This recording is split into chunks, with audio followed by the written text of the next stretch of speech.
Tujuan saya last ketika petang ni, pertama sekali saya nak mengucapkan ribuan terima kasih, tahniah dan alhamdulillah kepada Kerajaan Malaysia Madani yang telah menunaikan janji kepada seluruh penjawat awam, pesara dan juga kepada veteran, ya. Di mana pada hari ini, bermula semalam lagi lah, tengah malam semalam dah, ya. Penjawat awam telah menerima bonus sebanyak 2,000. Dan kalau saudara boleh semak, pemberian bonus sejumlah itu tidak pernah kita nikmati sebelum ini, ya, daripada kerajaan-kerajaan sebelum ini. Kalau yang paling tinggi pun dulu, kerajaan-kerajaan dulu 1 bulan gaji bonus. Lepas sebulan gaji itu zaman Anwar Ibrahim, Menteri Kewangan juga masa tu, ya? Lepas tu tak ada dah sebulan gaji. Setengah bulan gaji, kadang-kadang bonus ni 700, minima 500, 700, kadang separuh bulan yang berpencen dapatlah 200,500, separuh daripada apa yang diperoleh oleh penjawat awam. Kemudian veteran pula yang tidak berpencen langsung tak dapat apa-apa, kan. Ini dulu-dulu punya kerajaan. Tapi bawah Kerajaan Malaysia Madani ini, ya, dia tidak mempedulikan nilai ringgit naik ke jatuh ke, naik jatuh itu urusan kerajaan yang akan uruskan. Yang penting rakyat perlu dapat hak dia. Jadi rakyat tidak dibebankan dengan kau nak fikir, oh ringgit jatuh, habislah gaji turun lah, ringgit jatuh, maka tak ada bonus lah, ringgit jatuh, maka subsidi ayam melambung harga naik, kan. Tak ada. Kerajaan Madani tidak bebankan rakyat dengan isu ini. Isu ringgit turun naik ni semua kerajaan punya urusan. Hak rakyat mesti dapat. Maknanya peruntukan yang diberikan kepada semua negeri ditingkatkan. Peruntukan baiki sekolah-sekolah yang usang diberikan, dipulihkan. Tahun 2024 ini peruntukan fokus kerajaan adalah untuk membaiki rumah-rumah kediaman penjawat awam, polis dan juga tentera. Kalau tahun lepas, dia fokus kepada membaiki sekolah-sekolah, tandas-tandas, sekolah-sekolah usang, klinik-klinik desa, ya, pusat-pusat hospital-hospital. Itu tahun lepas. Tahun ini penjawat awam, termasuk polis dan tentera, kediaman mereka, quarters mereka. Tahun ini. Fokus kerajaan. Ya. Peduli, dia tak pedulilah ringgit macam mana pun. Yang penting, rakyat berhak dapat apa yang rakyat perlu dapat. Jadi yang melalak pasal ringgit-ringgit ni adalah orang-orang politik yang mereka tidak ada lagi modal. Ya. Mereka tahu zaman mereka jadi kerajaan dulu, ringgit pun jatuh juga. Bezanya, waktu mereka kerajaan, ringgit jatuh, inflasi tinggi. Ringgit jatuh, pengangguran bertambah. Ringgit jatuh, pelaburan tak ada. Ringgit jatuh, rakyat angkat bendera putih. Ringgit jatuh, parlimen tutup. Ringgit jatuh, bonus tak ada dapat naik, tak naik pun. Itu beza dia. Yang ada sekarang ni, ringgit jatuh macam mana pun, ya, elektrik, ya, diberi dengan subsidi juga kepada rakyat.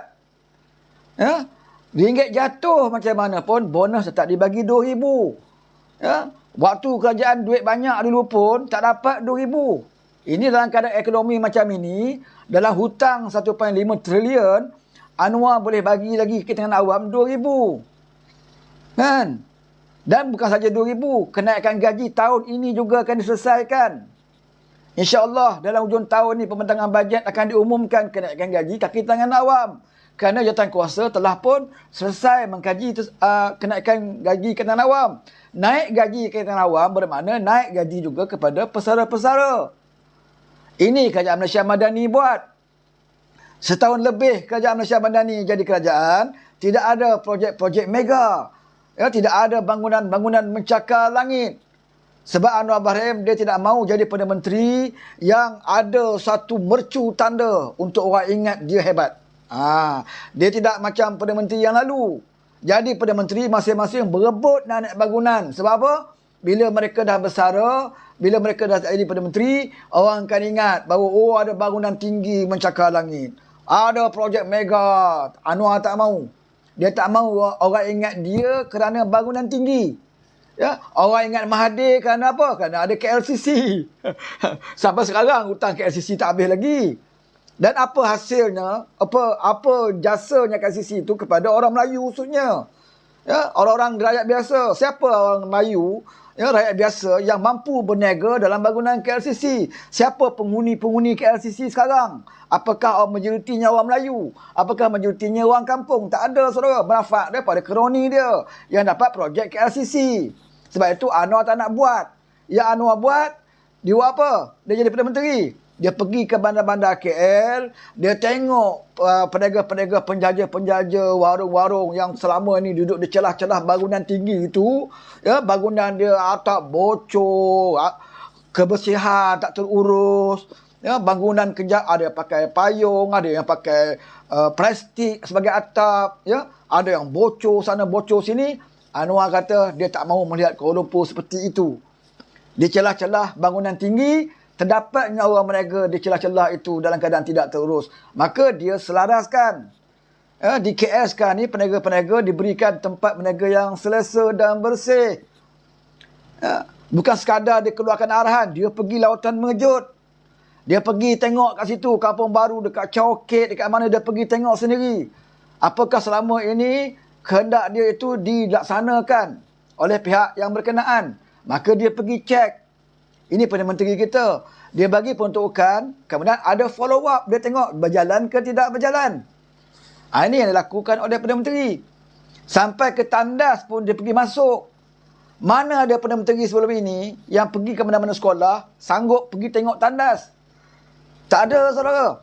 Usahakan Perdana Menteri, kadang-kadang guru besar pun tak pergi jenguk tandas anak murid. Ya, tak ambil tahu. Tapi Perdana Menteri kita sampai ke tandas, anak kita nak buang air pun Perdana Menteri tengok. Sebab apa? Dia dah bagi peruntukan, dah lulus. Setiap sekolah 70,000. Dan dia nak tengok 70,000 tu dibelanjakan dengan betul. Dibelanjakan dengan betul. Siapa dapat projek 70,000 itu? Orang Melayu Bumi Putera yang banyak dapat projek-projek itu. Di samping dia boleh mengatasi masalah tandas rosak, kebersihan tidak terurus, yang dapat manfaat adalah kontraktor-kontraktor yang sederhana ini. Yang masa Covid dulu mereka hampir gulung tikar, tak boleh cik makan. Dapatlah sikit projek. Setiap sekolah yang ada masalah ini diperbaiki. Ini yang PMX buat. Ya. Kemudian apa lagi yang dia buat? Ya. Dia tak peduli nilai ringgit macam mana, dia tak peduli. Yang penting rakyat itu mesti dapat hak dia. Ya, hutang Felda dia hapuskan. Dia bayar hutang Felda. Yang Den Cirit hanya keluar air liur saja. Ya. Den Cirit dulu jadi Perdana Menteri, dia umum saja hutang Felda lupus. Tapi siapa yang bayar? Yang bayar Felda. Ya, guna duit Felda untuk menghapuskan hutang-hutang peneroka. Felda pula dapat duit daripada mana kalau tidak daripada kerajaan. Tapi Den Cirit tidak bagi duit pada Felda. Itu fakta. Maka Felda terhutang.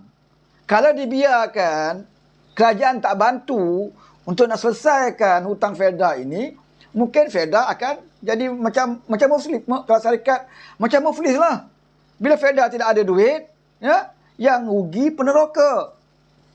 Yang jadi mangsa adalah peneroka Felda. Majoriti peneroka Felda orang Melayu Islam. Majoriti orang Melayu Islam. Secara tak langsung, kalau tidak bantu Felda, bermakna kita menganiayai peneroka. Itu maksud dia. Sebab itu kita boleh menafikan tuduhan yang mengatakan PMX ini tidak mementingkan Melayu Bumi Putera. Yang selalu Mahathir sebut. Ya, kalau benar, kalau Anwar jadi Perdana Menteri, akan tergadailah tanah Melayu, akan tergadailah. Ya, nasib Melayu ini akan tidak terbela di bawah PMX. Tetapi tak sampai setahun, saudara, apa yang Anwar buat ini semua menjurus ke arah kepentingan orang Melayu. Peruntukan ditambah kepada sekolah-sekolah agama. Siapa sekolah agama itu? Sekolah agama, ya, terdiri pada orang Melayu Islam. Ditambah peruntukan dia. Orang yang duk kata Anwar ini menzalimi, Anwar ini menekan orang Melayu dan Islam, Mahathir Mohamad, zaman Mahathir Mohamad langsung dihentikan. Itu fakta, saudara. Zaman Mahathir, peruntukan sekolah agama ini dihentikan. Bukan dikurangkan peruntukan, dihentikan. Atas alasan bagi Mahathir, sekolah agama inilah yang menanamkan semangat, ya, ekstrim, pelampau Islam. Atas alasan itu, maka dia hentikan peruntukan kepada sekolah agama. Ini Mahathir Mohamad. Siapa? Mahathir Mohamad adalah penasihat pada 4 negeri PAS. Ini nak bagi tahu, nak jelas.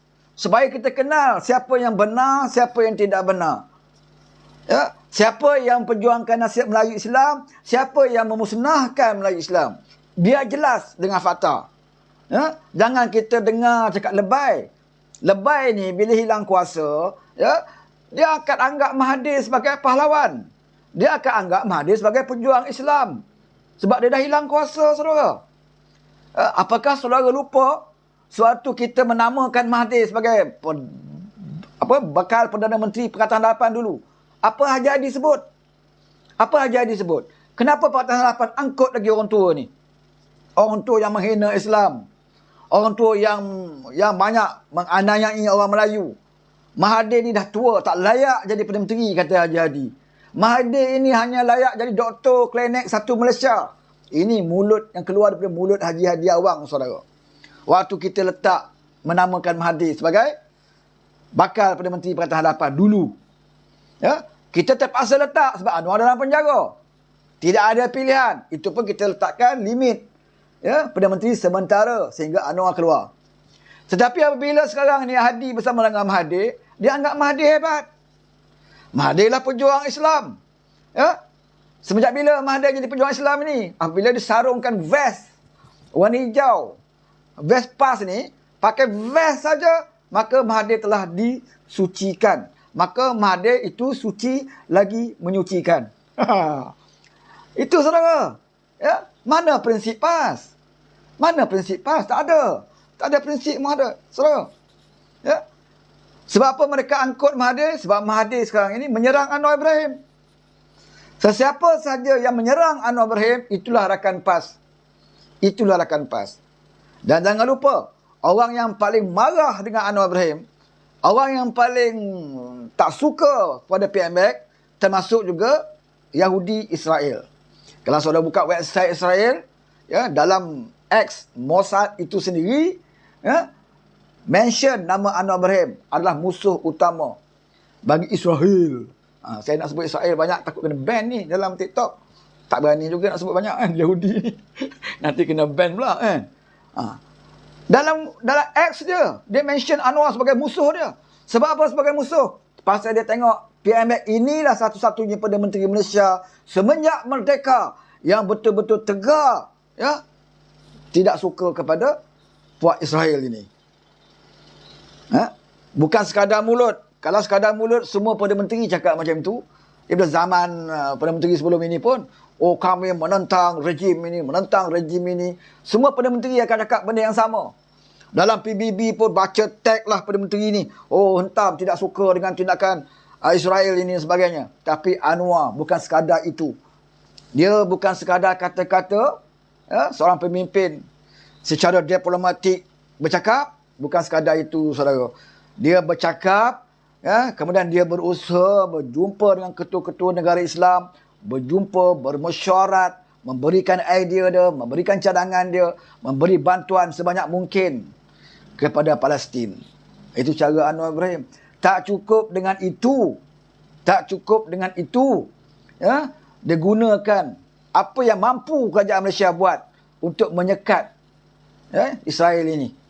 Iaitu dengan cara kita mengharamkan kapal Israel berlabuh dan juga mendarat di Malaysia. Jauh sekali lah pesawat. Benda ini berlaku di zaman PN. Dibenarkan di zaman PN. Itu fakta, bukan fitnah. Ya? Itu fakta, bukan fitnah. Berlaku di zaman 33 bulan. Ya? Bahkan di zaman Mahathir sekalipun. Dan Mahathir sendiri mengakui bahawa dia membenarkan kapal Israel berlabuh di Malaysia. Hari ini dia nak menyatakan Anwar Ibrahim inilah yang akan, ya, menyekat kemajuan Islam, menyekat kemajuan Melayu. Ya. Padahal zaman dia tu lagi teruk. Ya. Hari ini disebut Anwar diktator. Digelar rejim Anwar Ibrahim. Ya. Rejim Anwar Ibrahim. Ya, dia lupa zaman dia tu orang gelar dia Maha Firaun, ya, Maha Zalim. Dia lupa tu. Ya.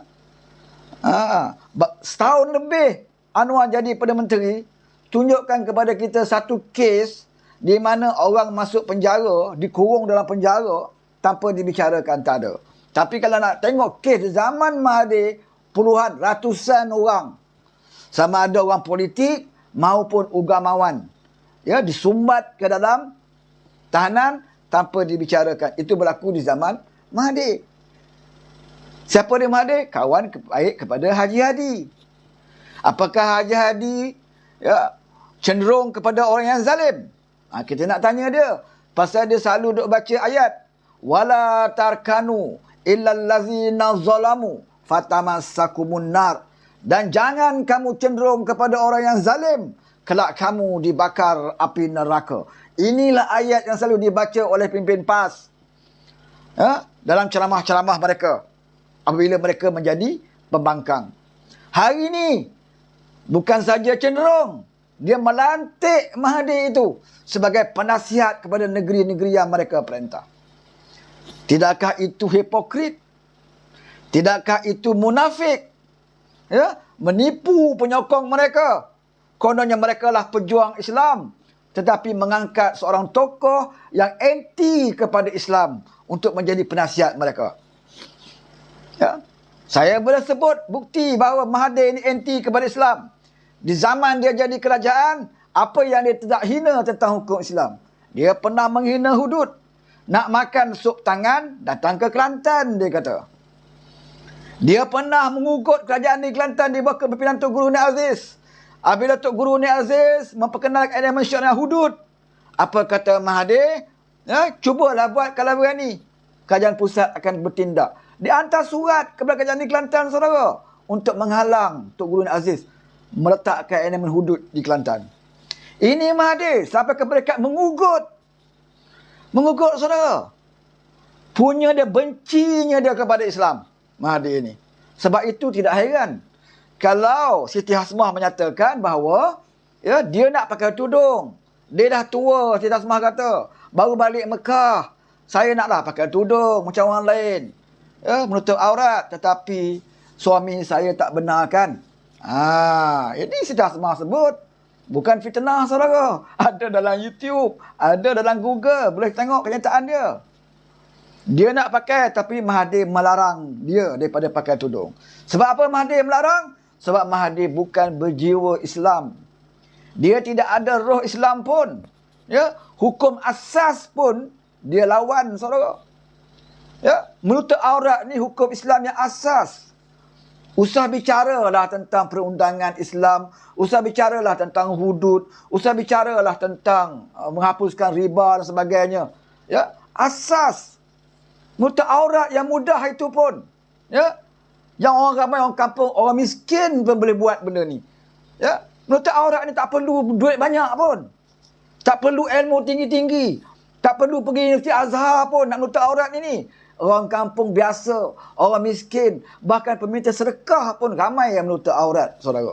Tapi bini pada menteri ketika itu tidak menutup aurat. Sebab apa? Sebab lelaki dia tidak benarkan. Sebab apa tidak benarkan? Sebab Mahathir bukan ada jiwa Islam. Tapi orang ini diangkat sebagai penasihat oleh Haji Hadi. Ya? Dan saya percaya dia mengangkat Mahathir ni bukan kerana nak angkat martabat Islam. Tetapi dia nak angkat Mahathir dan nak bersama dengan Mahathir sebab Mahathir benci Anwar. Ana benci Anwar, kata Haji Hadi.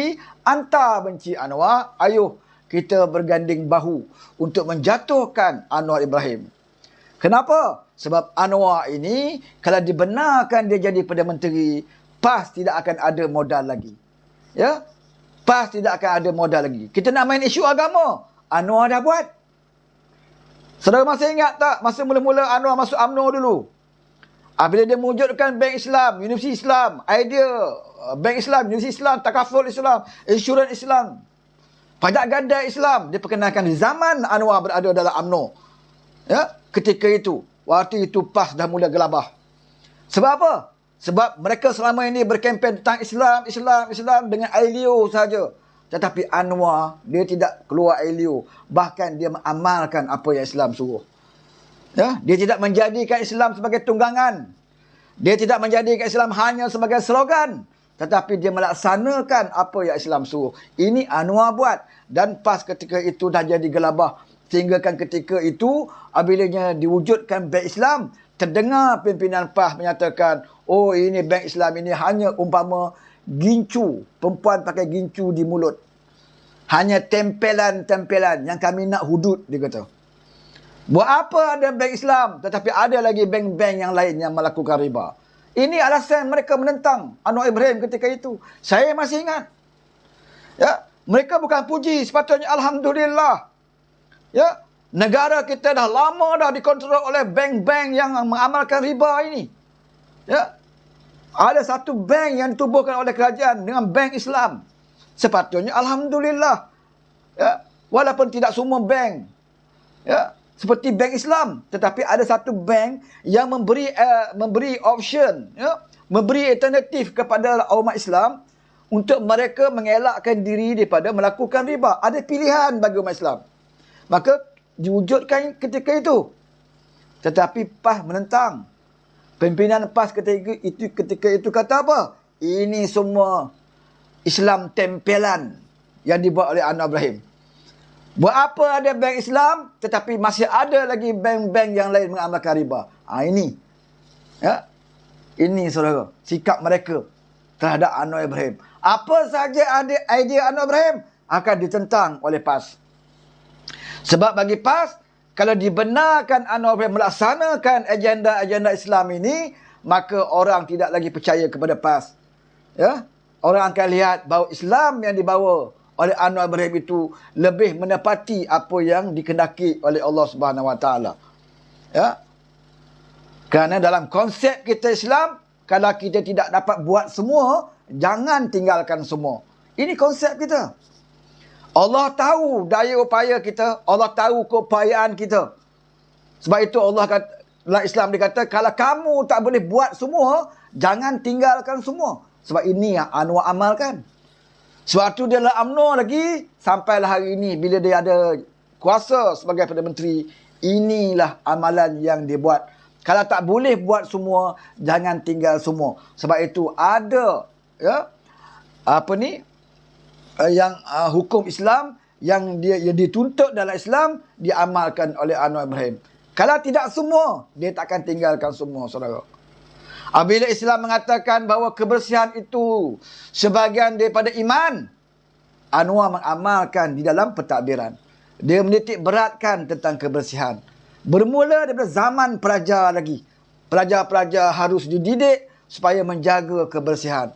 Sebab itu dia mengamalkan. Ya, sebab itu dia membuat projek pembinaan tandas. Ya, ubah tandas, baiki tandas. Sebab bagi Anwar Ibrahim, bagaimana pelajar itu nak mendapat pendidikan yang baik kalau minda dia kotor. Minda kotor kenapa? Dalam situasi belajar di tempat yang kotor. Itu basic. Ada orang kata, alah tandas, ini bukan level Perdana Menteri. Ya, bukan level dia. Tapi mana Perdana Menteri selama ini yang buat? Semuanya fikir tentang bangunan tinggi.